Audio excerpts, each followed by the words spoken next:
Muito boa tarde, povo de Deus, a paz do Senhor Jesus seja com todos, que a presença do Espírito Santo possa adiar a sua vida, possa te dar clareza no seu caminhar e que toda a plenitude do poder de Deus esteja cada dia inspirando seus passos para a glória de Deus. Queridos, momento de satisfação de estar participando dessa live. E o meu objetivo de entrar nessa live é fazer a obra de Deus, né? Na verdade, é pregar a palavra de Deus e também anunciar coisas que estão acontecendo no reino de Deus, que é importante que todos saibam, para que aqueles que sentirem vontade de estar inserido no projeto, eu quero te dizer que você tem a carta branca e os sinais de boas-vindas. Quinta-feira agora, nós vamos estar começando uma campanha na igreja de revestimento de poder. Será 3 quinta-feira. E eu convido a todos vocês que querem ser renovados de poder, que querem participar dessa campanha na qual o Senhor nos permitirá a sua presença, a sua graça, a sua glória, o seu resplendor. Que você venha, meus irmãos, porque os dias são maus. O apóstolo Paulo falou que nos finais dos tempos, que as pessoas iam se enfadigar da palavra, as pessoas iam entojar da verdadeira verdade, que as pessoas iam chegar até mesmo a apostatar da fé, né? E ele não fala apenas alguns, ele fala muitos apostatarão da fé, né? Inserindo-se em doutrinas de demônios, né? E em outros termos, Paulo fala que as pessoas iam colocar comichões. Não é isso aqui não, isso aqui é um fundo musical. Comichões no ouvido para não ouvir a palavra de Deus. Mas, meus irmãos, nós que ainda estamos de pé, nós que ainda acreditamos na vinda do Senhor Jesus, nós que ainda podemos se considerar igreja do Senhor Jesus, nós temos que se preocupar para não estar no estágio de apostata. Porque para o apostata apostatar da fé, um dia ele teve inserido na graça, ele viveu dias de glória, ele viveu dias de excelência, ele fez parte da manifestação do Espírito Santo. Mas por ele não se preocupar que ele estava bem, que ele estava firme, que ele estava pregando, que ele estava louvando, visitando, dizimando, ofertando, ele foi se esfriando. Foi se esfriando, se esfriando, se esfriando. Chegou um dia que ele desanimou. E nós temos que lutar, meus irmãos, para nós não cair na mesma situação. Porque nós não somos melhor do que os apostatas. Né? As pessoas que apostatou da fé, um dia viveram o que nós estamos vivendo. E para nós continuar vivendo dias bons, dias cheios de glória de Deus, de presença do Espírito Santo, nós temos que buscar a presença dele com toda força, com toda fé, com toda determinação. E é isso que nós vamos estar fazendo. Quinta-feira agora vamos estar começando a campanha de revestimento de poder, né? Aqui na nossa igreja do Dona Rosa, Rua Padre Eustáquio, número 1301, no bairro Dona Rosa. Bairro Dona Rosa, ao lado da mercearia 3A. Eu vou deixar aqui também uma palavra do Senhor para nossas vidas, que se encontra na Bíblia Sagrada.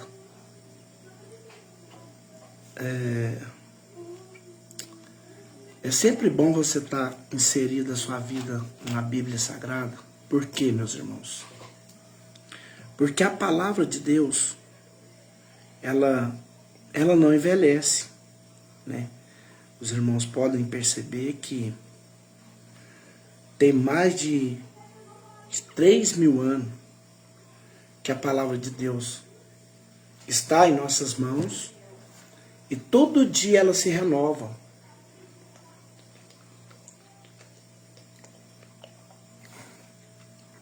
Todo dia ela se renova.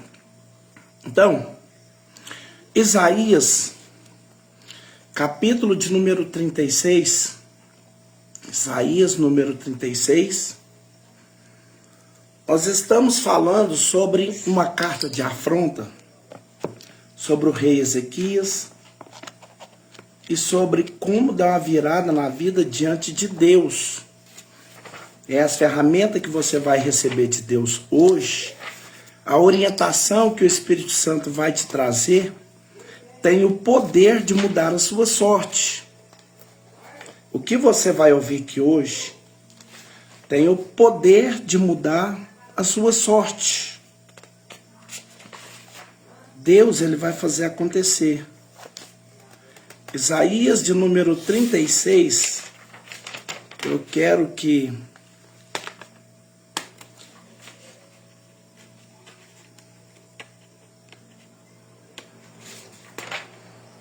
você redobre a sua atenção para que você entenda o assunto e possa praticar. Isaías 36, eu resumi alguns textos aqui, que são textos muito grandes. Eu vou explicar tudo, mas se você quiser acompanhar, talvez seja um pouquinho diferente. No ano 14 do reinado de Ezequias, rei de Judá, o Senaqueribe, o rei da Síria, atacou a cidade de Judá. Depois, ele mandou que o comandante do seu exército fosse a Jerusalém com uma enorme força militar. O oficial assírio disse ao povo: levem para Ezequias essa grande mensagem. Agora eu estou no versículo 12 ao 21. Levem ao povo a essa grande mensagem do rei da Síria. Todos vocês terão que comer as suas próprias fezes e beber a sua própria urina. E ainda gritou: não deixe que Ezequias vos engane dizendo que o Senhor vos livrará. E todo o povo ficou calado. E todo o povo ficou calado. E todo o povo ficou calado.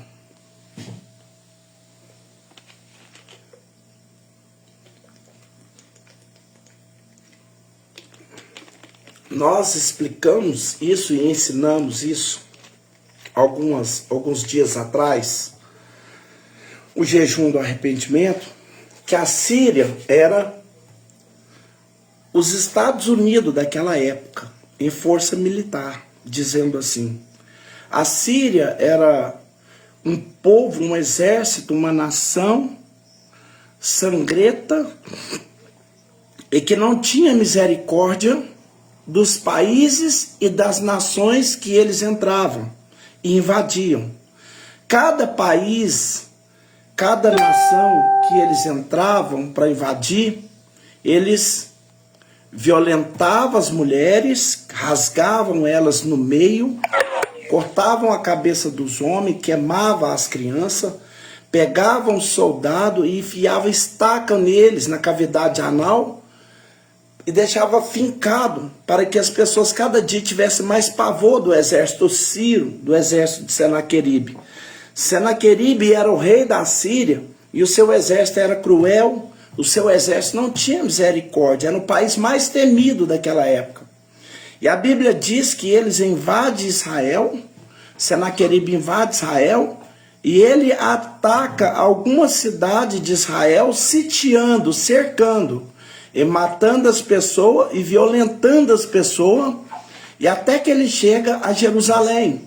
E quando ele chega em Jerusalém, que era a capital de Judá, a Bíblia diz que ele sitia Jerusalém, que ele cerca Jerusalém com 185 mil soldados. Deixa eu trazer isso para você de uma maneira que você entenda, até que você vá comigo as passagens que será citado. Jerusalém velha, a Jerusalém antiga, é uma cidade, mas não é uma cidade do porte de Belo Horizonte, não do porte do Conselheiro de Lafayette. A Jerusalém antiga, que nós estamos falando, era mais ou menos assim, do bairro Paulo VI. Era o tamanho da Santa Matilde. É uma cidade que você atravessa em 30, 40 minutos andando. Você atravessa a cidade. Na verdade, você consegue dar a volta em 1 hora de caminhada. Você caminha em volta da cidade inteira, a cidade velha de Jerusalém.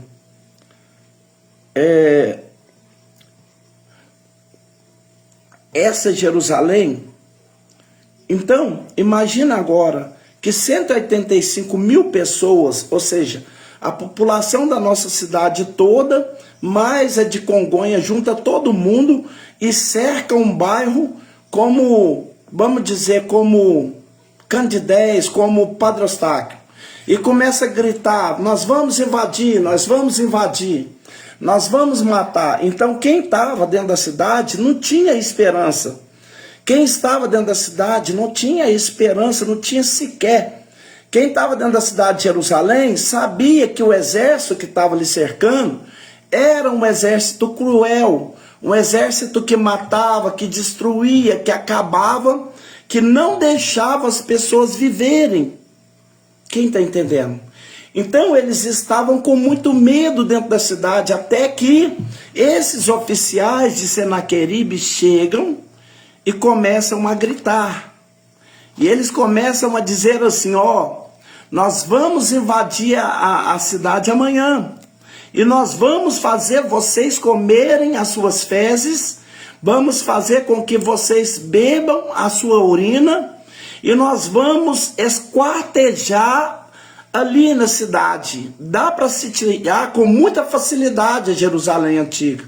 Então eles cercaram, eles começaram a gritar. Imagina 185 mil pessoas gritando, cercando aquele lugar e gritando, nós vamos destruir vocês, 185 mil, e gritando, nós vamos fazer vocês comer suas fezes e beber suas urinas. E eles diziam ainda mais, a esperança do povo era Deus, e eles gritavam assim, e não adianta vocês pensarem que Deus irá livrar vocês, porque nem Deus é capaz de livrar vocês das nossas mãos. E a Bíblia diz que todo o povo só chorava. Todo o povo da cidade ficou calados. A força daquele exército era muito grande perante Israel. E não tinha como eles escaparem, daquele momento. Irmão, a palavra é muito forte. Quem já ficou mal de ter ouvido alguma coisa de alguém? Aquela palavra que a pessoa te falou levou uns 3 dias para você se recuperar daquele tom, daquela palavra, daquela ofensa, daquele machucado. Quem já enfrentou isso? A palavra é muito poderosa, você tem que ter cuidado com aquilo que você fala, porque palavras são carregadas de semente, pode ser de amor, mas também pode ser de pavor, de tristeza. Eu tenho consciência absoluta de quem sou, absoluta da autoridade que tenho. Então eu tenho muito cuidado com aquilo que eu falo com as pessoas, porque quando sai da minha boca algo em direção a alguém, essa pessoa pode ficar enferma, doente da alma durante muito tempo, só de me ouvir falar alguma coisa com ela. Quem está entendendo? Porque palavras são carregadas de poder. Porque quando Deus criou os céus e a terra, Ele usou a sua palavra. E Ele teve a mesma virtude e pegou e colocou na nossa palavra. Por isso tem gente travado aqui, porque ouviu alguma coisa de alguém. Você não vai dar certo, você não vai para frente, você é um burro, você nunca vai dar nada. A pessoa que falou nem lembra que falou, mas o efeito dessas palavras, do seu espírito, dura até hoje. Agora você imagina, 185 mil soldados com sangue no olho, com espada na mão, gritando: vou te violentar, vou te esquartejar, vou fazer você beber sua urina. E eles sabiam da fama daquele exército. O povo foi ficando em pânico e não havia forças para se livrar daquele exército, até que eles voltam, os comandantes voltam para Senaqueribe, e agora o rei Senaqueribe não só fala, ele piora a situação, porque se existe uma coisa pior do que falar, é escrever o que falou.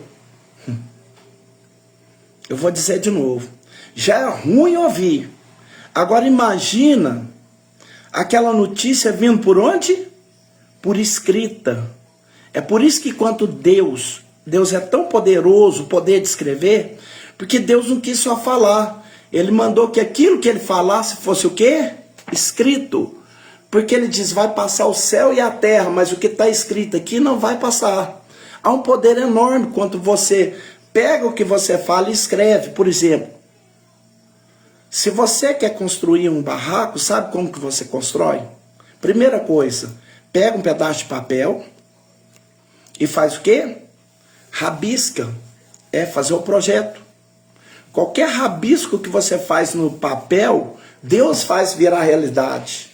Sabe quem nunca conseguiu construir nada? Quem nunca conseguiu escrever nada?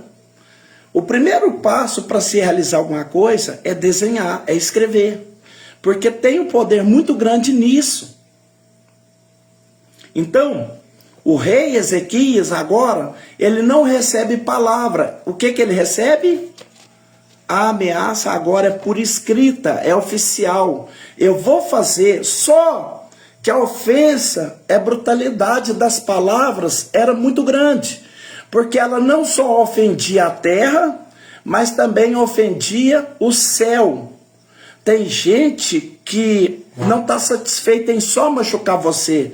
Ele quer machucar você e quer machucar sua fé. Ele quer machucar o Deus em quem você confia. Sim ou não, pessoal? E aí, Senaqueribe manda uma carta, chamada de carta de afronta. Deus abençoe o irmão Sandro, Mariano. O próximo texto diz assim: o oficial Ciro, o oficial assírio, ainda mandou uma carta para Ezequias dizendo: o seu Deus a quem você confia disse que Jerusalém não vai cair nas minhas mãos, mas não deixe que ele o engane. Ele escreve uma carta e diz assim: o teu Deus está mentindo para você. Deus é mentiroso, ele não vai te curar, ele não vai te prosperar, ele não vai resolver o seu problema. A esperança do povo era Deus, da Ezequias era Deus. Agora ele manda uma carta escrita, está confiando à toa, está indo na igreja em vão, está buscando, deu oferta à toa. Ele manda uma carta escrita dizendo: o teu Deus a quem você confia, diz que vai te ajudar, mas não confie nele. Ele diz assim, ele disse que Jerusalém não vai cair nas minhas mãos, mas não deixe que ele te engane, ele é mentiroso. Você já ouviu, rei Ezequias, o que o rei Senaqueribe faz com o país que ele resolve destruir?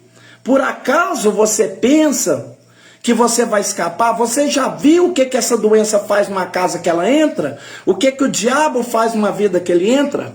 Acaso você está pensando que Deus vai te guardar? Ele manda um negócio escrito, dizendo: amanhã eu vou te humilhar de tal maneira, vou te envergonhar de tal maneira, que você vai comer suas fezes e beber a sua própria urina. A paz do Senhor, irmão Rafael, e a paz do Senhor, irmão Robson. A humilhação e a afronta talvez é a que você enfrenta e que ninguém sabe.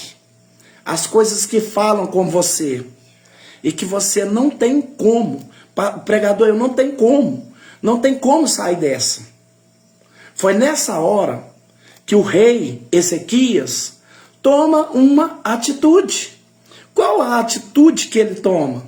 Ele pega a carta nas mãos, escrita, tudo que o inimigo está dizendo que ia fazer. Ele pega aquela carta e manda todo mundo sair do palácio. Sai todo mundo. Aí o que ele faz? Ele tira a coroa de rei, ele tira a coroa de rei, ele tira o manto real dele e ele veste uma roupa de pano de saco. Pergunta para mim por quê? O pano de saco, a roupa do pano de saco, não é um sinal para a terra. A roupa de pano de saco é um sinal para o céu. É um código. É um código. Só o céu entende esse código. Eu vou tentar explicar. Quando você coloca uma roupa de pano de saco, você está declarando para o céu que você não tem força, que você não tem poder para resolver o problema. Se o Senhor não me ajudar, eu vou morrer. Só que quando o céu vê um pano de saco sobre um homem de Deus, o céu inteiro se levanta. Não importa se é rei, não importa se é servo. Se você colocar uma roupa de pano de saco, os anjos de Deus se levantam. Os grandes, os grandiosos se levantam. Todos se levantam e eles tiram a espada da bainha imediatamente, porque o pano de saco é um código, é um sinal para o céu que alguma coisa está acontecendo na terra, que o céu tem que intervir.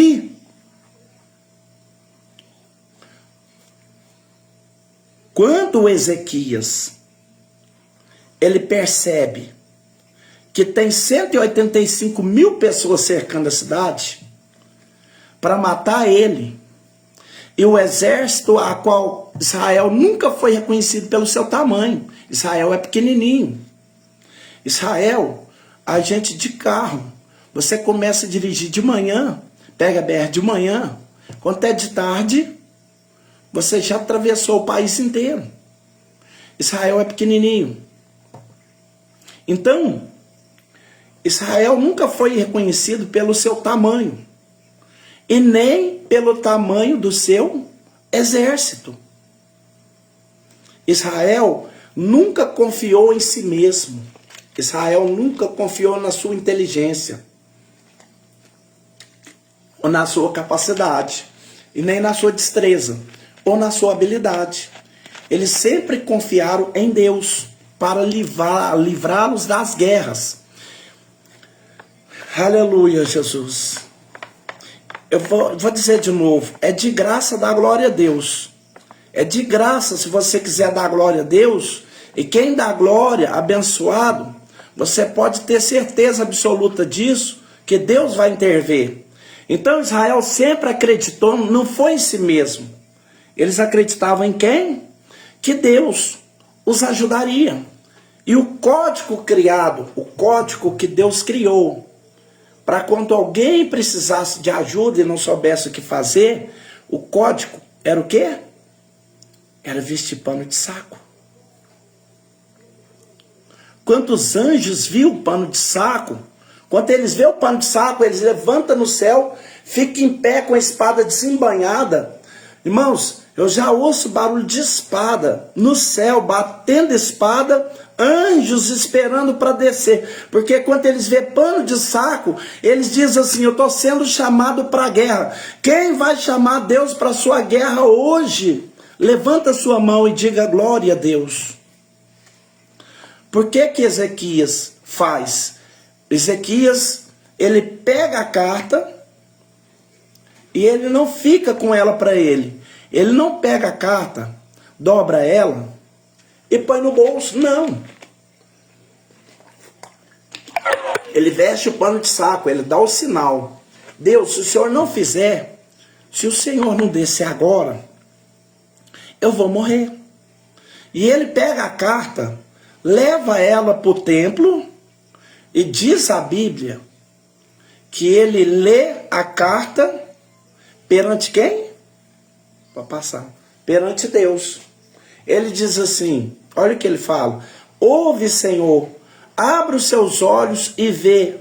Abra os seus ouvidos e ouve o que rei Senaqueribe está falando contra o Senhor. Olha para mim aqui. Diga, pregador, com quem Ezequias aprendeu a fazer isso. Tudo que a gente faz, irmãos, não é novo. A gente aprendeu com alguém. Com quem que o rei Ezequias aprendeu a fazer isso? Ele aprendeu com o rei Davi, que era o seu pai na fé. O rei Davi enfrentou rebeliões terríveis. E o que o rei Davi fez? Eu vou contar para você uma das piores rebeliões que o rei Davi enfrentou e o que o rei Davi fez. Foi nessa época que o rei Davi escreveu o Salmo 103. Olha com quem Ezequias aprendeu a fazer isso. Diz a Bíblia Sagrada que o Davi tinha um filho que o nome era Absalão. Absalão era um jovem lindo, perfeito, de cabelos que batiam na cintura. O cabelo de Absalão era tão bonito que ele passava pó de ouro no cabelo dele, e o cabelo dele era representado pela sua beleza, pela sua força e pela sua vaidade. Todo mundo conhecia Absalão, ele tinha aspecto de anjo, diz o sábio, que Absalão tinha aspecto de anjo. E Absalão, ele cresceu, ele foi crescendo, e o orgulho e a vaidade de Absalão também foi crescendo. E o que Absalão faz? Ele arma uma revolta contra o próprio pai. Diz a Bíblia que ele ficou durante anos convencendo pessoas de que ele era melhor do que seu pai. De que ele podia governar o país melhor do que seu pai. Então as pessoas ficavam ali perto de Davi, mas o coração delas, diz a Bíblia, já tinha sido furtado por Absalão. Absalão roubava o coração das pessoas para ele. E diz a Bíblia que em um certo momento ele reuniu um exército, na verdade, ele reuniu todo o exército de Israel a seu favor. Não só o exército, mas o povo também ficou do lado de Absalão. E ele, no cair da tarde, já anoitecendo, juntaram-se numa campina e eram milhares de homens que estavam com Absalão, estavam com ódio de Davi. Absalão estava determinado: hoje eu vou matar o meu pai com a sua própria espada. Vou lhe tirar a coroa e o cetro de rei, e vou sentar no seu trono. E ele reuniu todo o povo que estava com ele, gritando, morte a Davi, morte a Davi. De repente, um amigo de Davi fica sabendo, corre algumas horas na frente, entra no palácio e avisa Davi que não sabia de nada. Davi não sabia de nada que estava acontecendo. E o homem diz: olha, o seu filho está vindo aí com a multidão, e a decisão do seu filho é matar você com a sua própria espada e colocar o seu corpo pendurado nessa sacada. Ele diz que hoje ele vai se tornar o rei de Israel. E Davi fica desesperado dentro do palácio. E quando Davi conta quantos soldados ele tem, diz a Bíblia Sagrada que ele só tinha 37 amigos, 37 guerreiros, chamados valentes de Davi. Davi não ficou ninguém com ele. Ele só tinha 37 homens do seu lado, chamados valentes de Davi. E Davi falou: o que eu vou fazer? O meu filho está vindo para me matar. E o conselheiro de Davi diz assim para ele: chefe, tira a coroa e deixa sobre o trono. Tira os seus mantos reais e deixa sobre o trono. E Davi falou: mas eu não tenho ninguém para me ajudar. Aí o conselheiro dele lembrou ele e diz assim: veste o pano de saco. Porque o pano de saco não é um sinal para a terra, é um sinal para o céu, que alguma coisa precisa de intervenção divina imediatamente. Quando você, meu Deus, diga: meu Deus, é hora de intervenção na terra, na minha casa, na minha vida. Quem precisa é urgente da intervenção de Deus? Olha o que ele diz: a coroa não vai te ajudar, o manto de rei não vai te ajudar. Veste o quê? Pano de saco, porque o pano de saco vai te ajudar. Davi vestiu o pano de saco, e diz a Bíblia que ele saiu pelos fundos do palácio, e quando ele sai pelo fundo do palácio, tem alguém me entendendo? Quem está comigo na história? Diga um amém. Quando ele sai pelo fundo do palácio, ele sai no vale de Cedron. O vale de Cedron é o vale que está abaixo, chamado Vale dos Reis, que está abaixo da cidade. Abaixo do palácio, abaixo da cidade. É um lugar muito frio.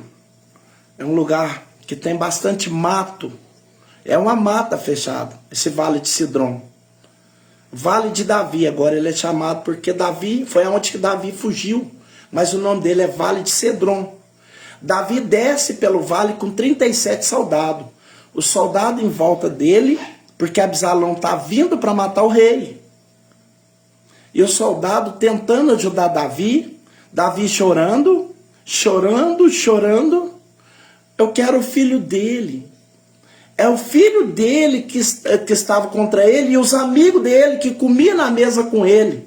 Gente que viajava com ele, que montava no cavalo de Davi, que sentava na mesa de Davi, agora se levantou contra ele, estava gritando, morte a Davi, morte a Davi. E Davi não sabia o que fazer. Davi não tinha força. Aí ele desce o vale de Cedron chorando na escuridão. Quando ele olha para trás, lá em cima na cidade, ele vê as luzes da cidade. E Absalão, ele tem tanto ódio que ele diz assim, eu vou agora atrás do meu pai e vou matá-lo. Só que a Bíblia diz que um conselheiro, um amigo de Davi, ficou no palácio para saber o que estava acontecendo. Quando esse amigo de Davi ficou no palácio, que viu que ele estava descendo para matar o pai, ele dá um conselho e diz assim, não vai agora não, porque seu pai é guerreiro antigo. Ele mata urso, ele mata leão.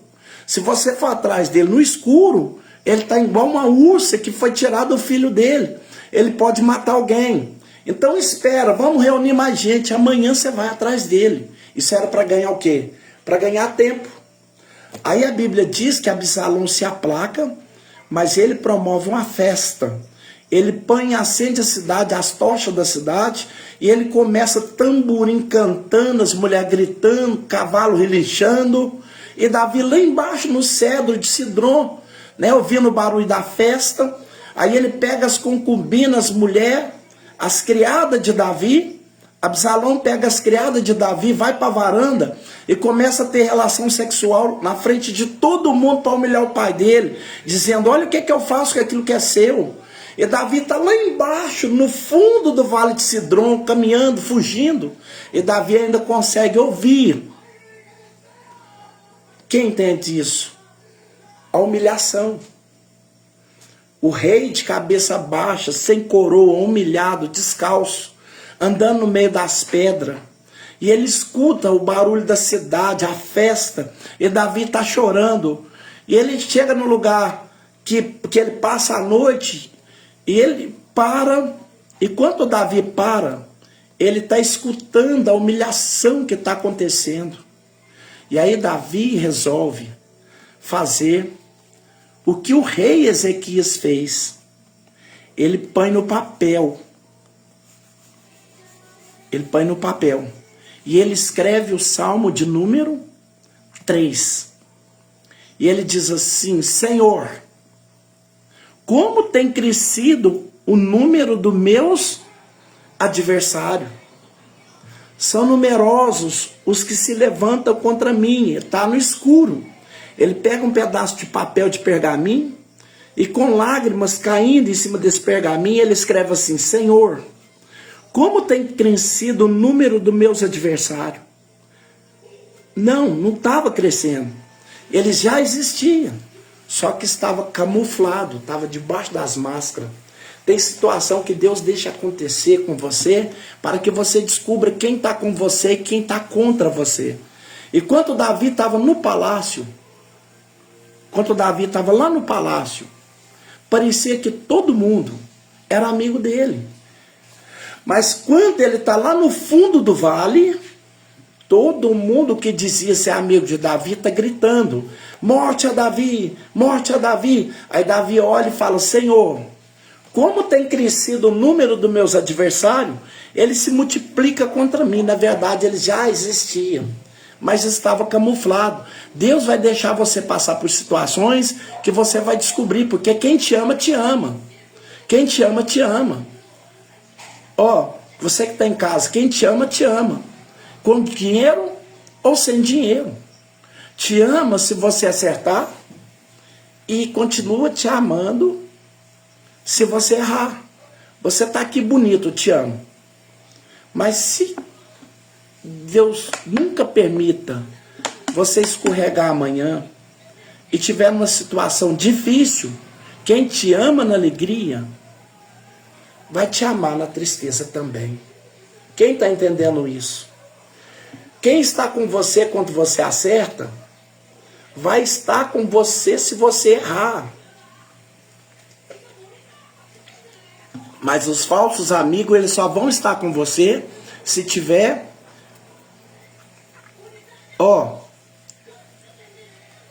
eu quero ver você me amar quando eu não tiver utilidade para você. Quando eu não pregar do jeito que eu prego, quando eu não tiver força mais para fazer o que eu faço. Aí eu quero ver, aí você vai descobrir quem te ama de verdade. Porque as pessoas não amam você, eles amam a sua utilidade. O que você está fazendo de bom para eles.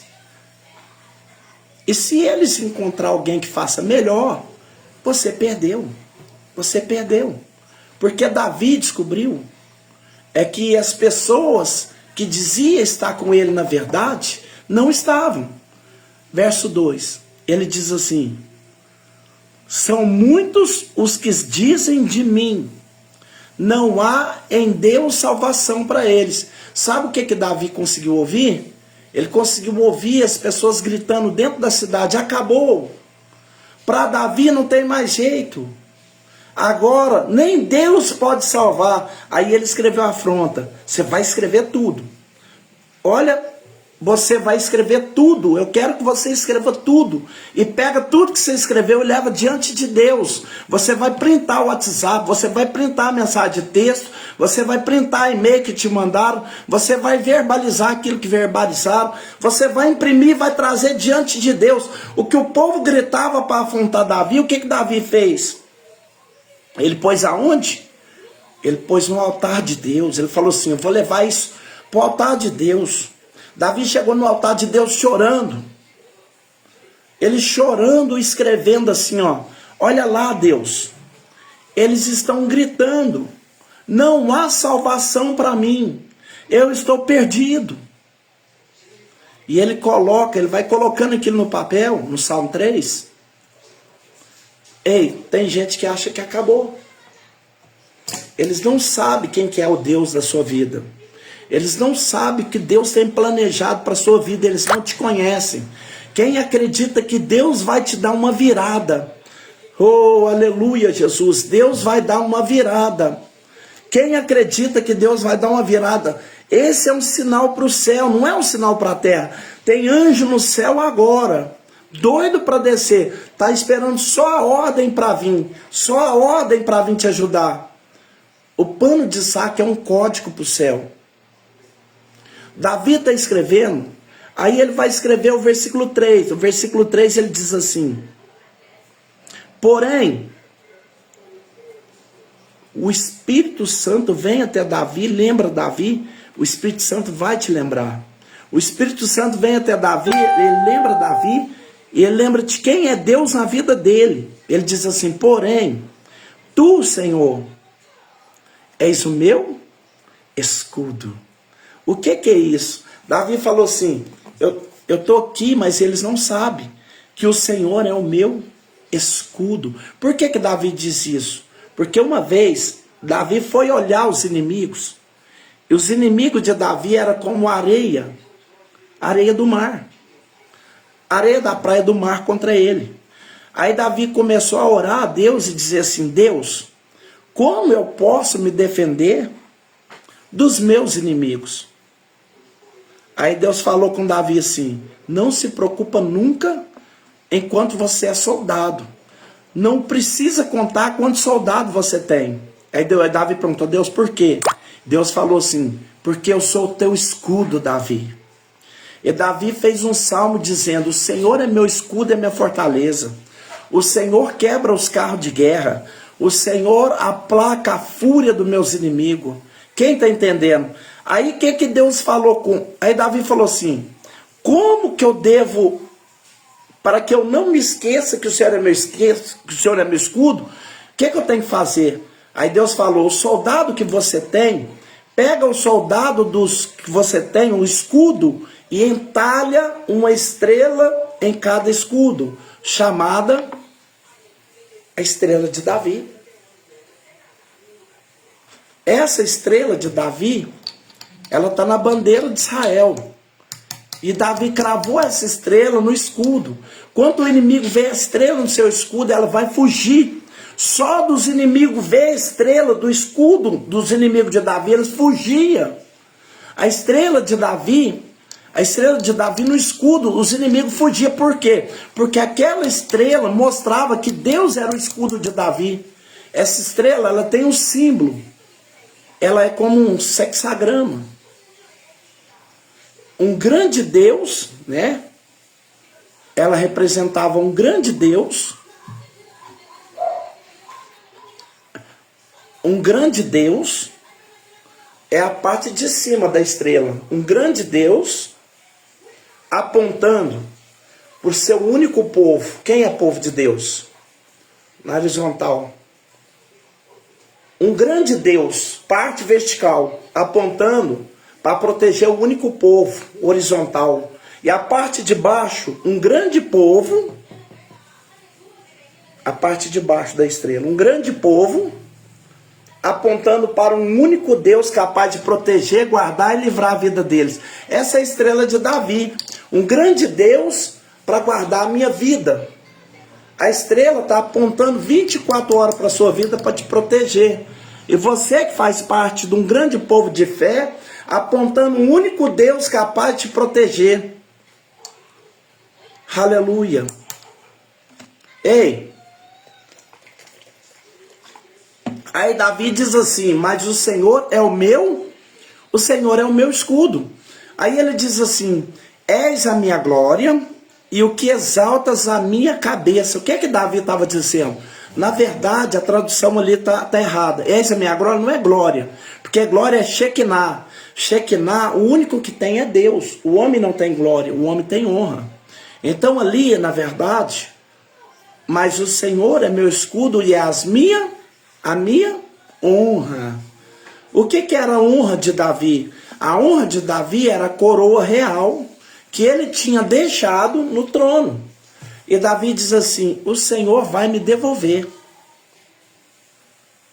Eu deixei lá a minha coroa, mas o Senhor vai me devolver a minha honra, a minha coroa.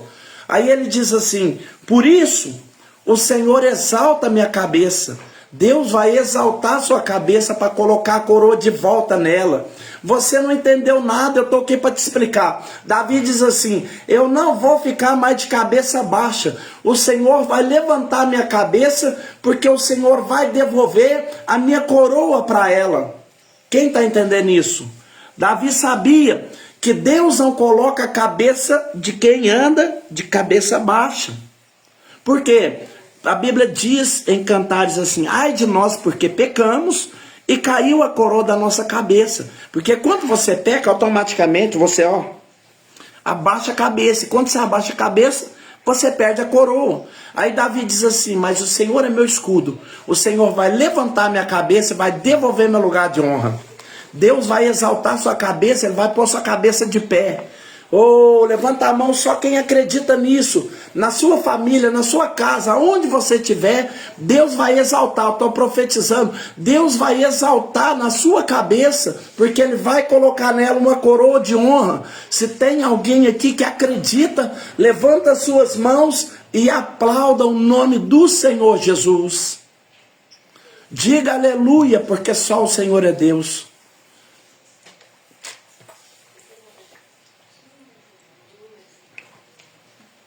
Você não vai ficar de cabeça baixa para ninguém.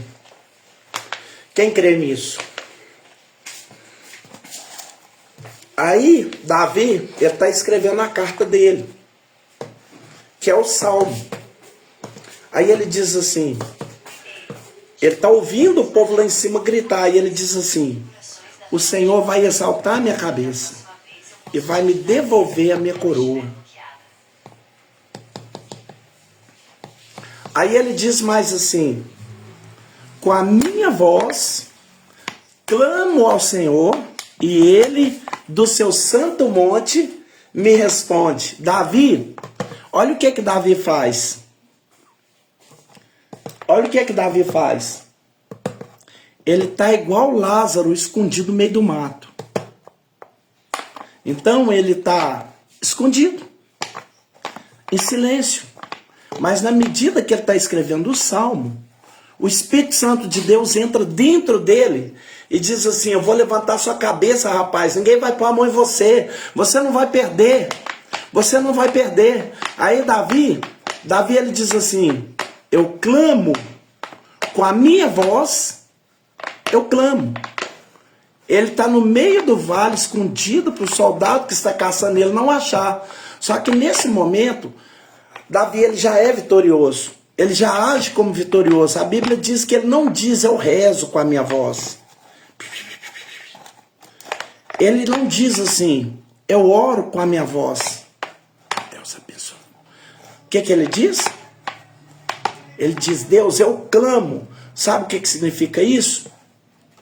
No meio do vale, o silêncio total, para ninguém achar ele. Ele começa a clamar. Ó Deus, Tu és a minha salvação.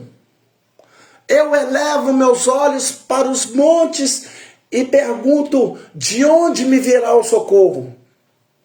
O meu socorro vem do Senhor, que fez os céus e a terra.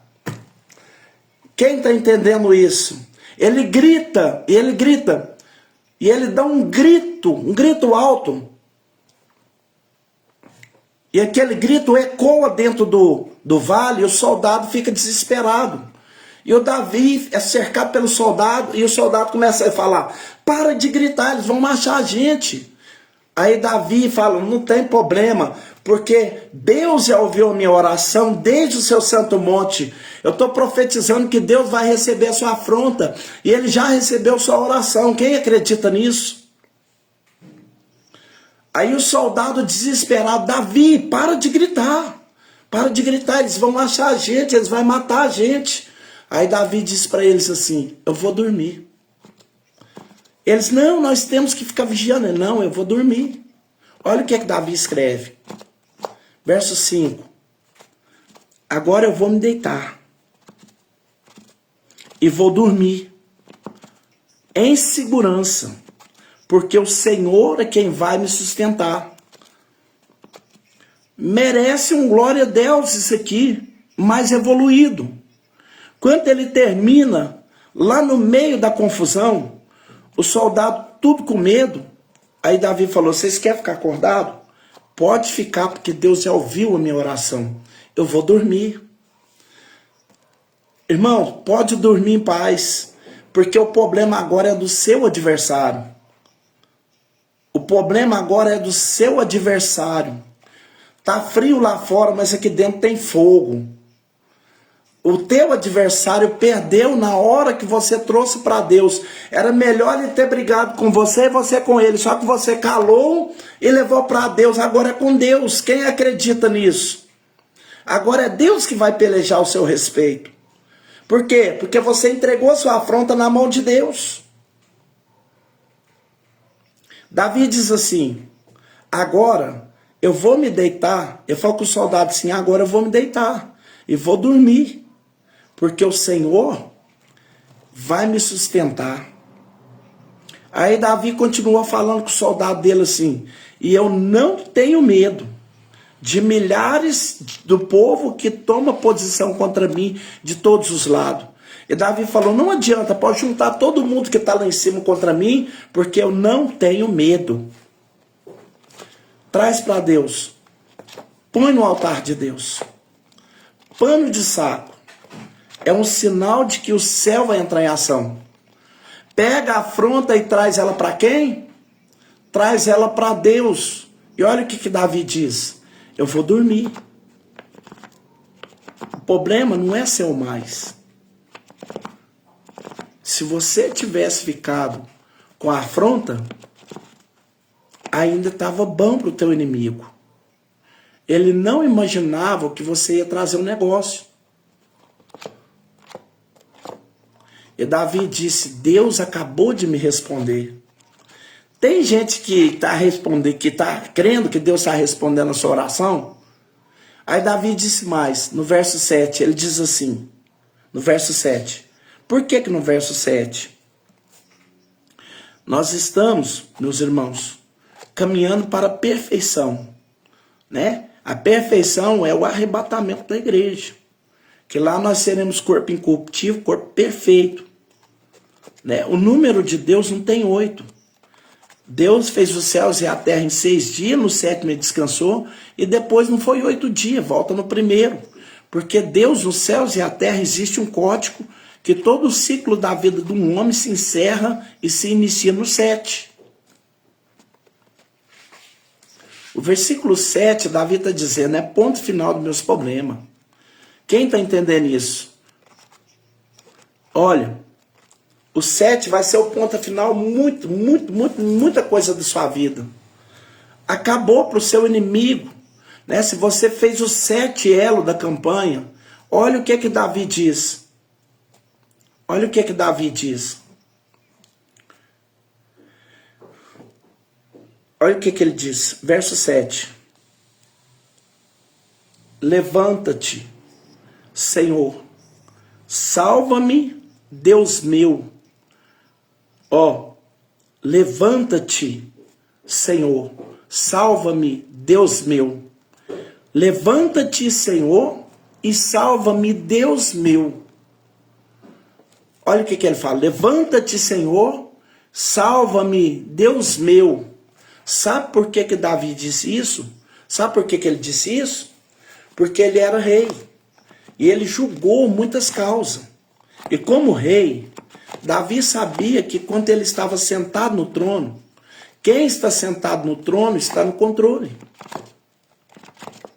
Quem entendeu isso? Muitas vezes vinha até Davi alguém com um problema contra alguém. Davi ficava sentado aonde? Quem estava no controle? Davi, o rei. Ele estava no controle. Aí o cara falava daqui, outro cara falava dali. E o rei tinha um cetro. Na mão direita ou esquerda? Na mão direita ou esquerda ficava o cetro do rei? Na direita, Deus carrega a bênção. Na esquerda, Deus carrega a justiça. O cetro ficava na mão esquerda de Deus. Na mão esquerda dele. Aí, o rei Davi ficava ali sentado. Aí o cara falou, ele fez isso comigo, ele fez isso. Aí Davi, quando ele ia dar decisão, o que ele fazia? Você não entendeu. O rei está sentado no trono. Um falava uma coisa, outro falava outra, outro falava... E ele está no controle. Mas quando ele ia pôr um ponto final naquela situação,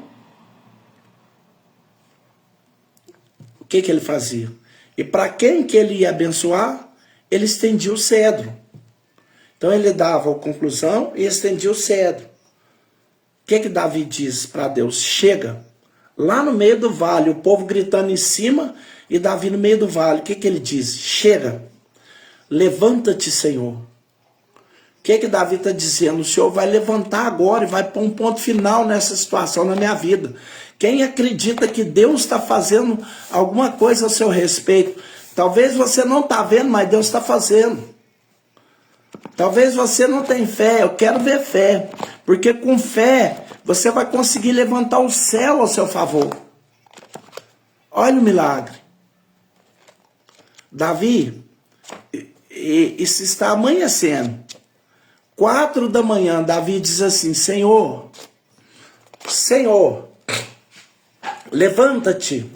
Quando Deus levanta do trono, meus irmãos, ele faz Absalão levantar do trono de Davi.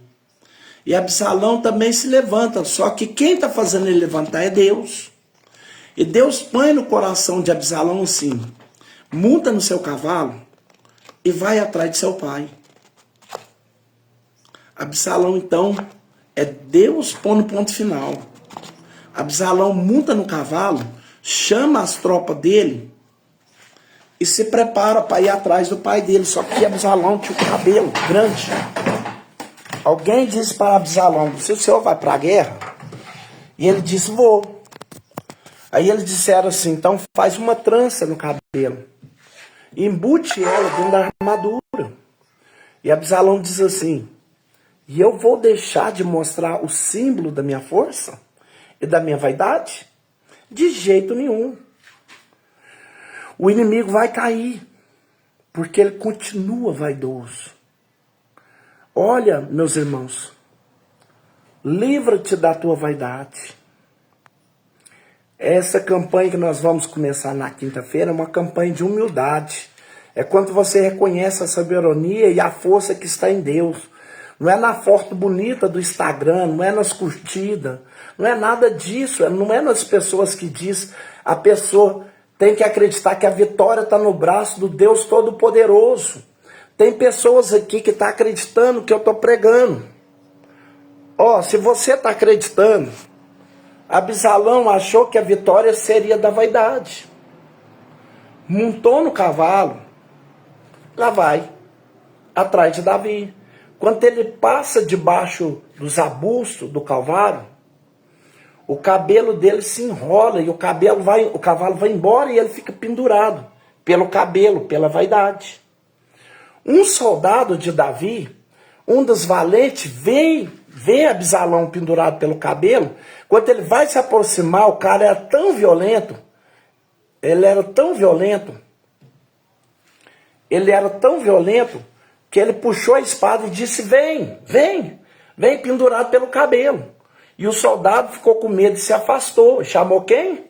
O general Joabe, o general poderoso de Davi. Joabe falou, aonde que ele está? Está ali. Quando o Joabe chegou, o cara era tão brabo, tão vaidoso. Se você está pendurado pro cabelo e tem uma espada na mão, o que você faz? Ele falou, eu morro, mas eu não perco a minha vaidade. Tem gente que morre, mas ele não sai do pedestral. Não sabe chorar, não sabe pedir perdão, não sabe reconhecer, não sabe dizer eu errei, eu falhei. Quem está entendendo isso? O cara pendurado pelo cabelo. Vem, Joabe, vem. E o Joabe falou, eu vou. O soldado de Davi mais sangrento era o Joabe.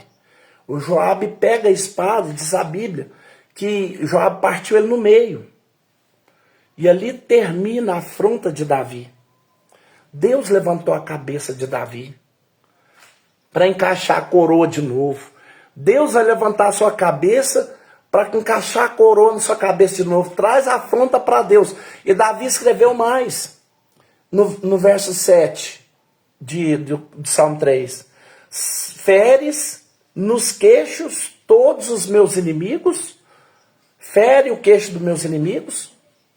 E quebra os dentes deles. Eu pensei, Davi tá doido, no meio do vale, na escuridão, pedindo Deus para quebrar o dente dos outros. Sabe o que Davi está falando isso? Porque ninguém vai rir de você sem dente.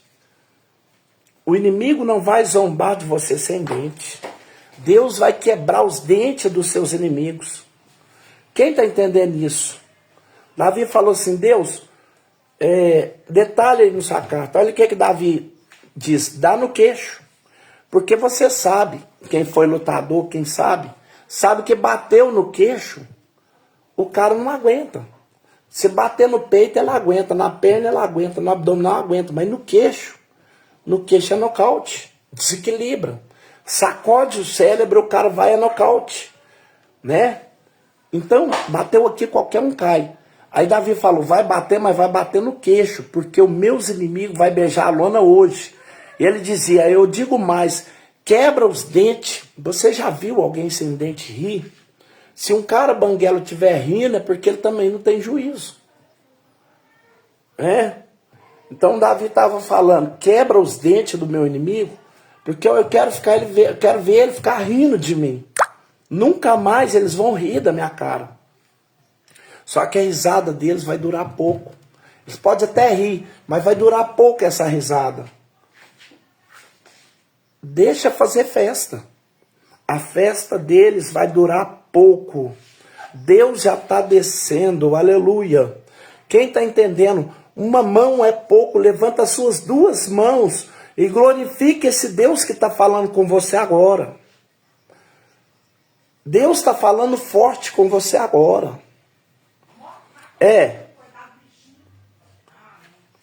Com quem que o rei Ezequias aprendeu? Com o rei Davi. Com quem que eu estou aprendendo? Com Ezequias e com Davi. Bom, voltei para Senaqueribe. Quando o rei Ezequias recebe a carta de Senaqueribe, ele lembra de quem? De Davi. E ele começa a colocar as coisas que Davi tinha feito em prática. Por que que ele coloca em prática? Porque ele sabia que deu certo com Davi e vai dar certo com ele também. Ele colocou lá a carta. Na hora que ele coloca a carta, meus irmãos, sabe o que que aconteceu? A Bíblia diz que Deus chamou um anjo. Um anjo é um anjo. Deus chamou um anjo. E um anjo só desceu no arraial dos assírios e matou 185 mil assírios. E a vitória, meus irmãos, ela foi de Senaqueribe. Mas por quê?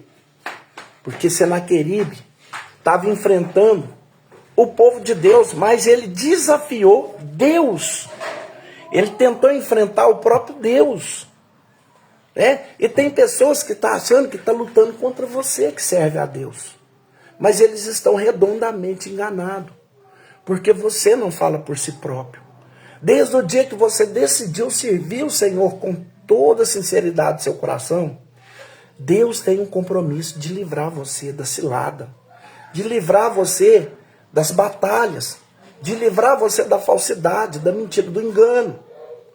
Então, nós temos que se revestir de poder, porque esse Deus que livra é o mesmo Deus que vai nos encher da sua graça.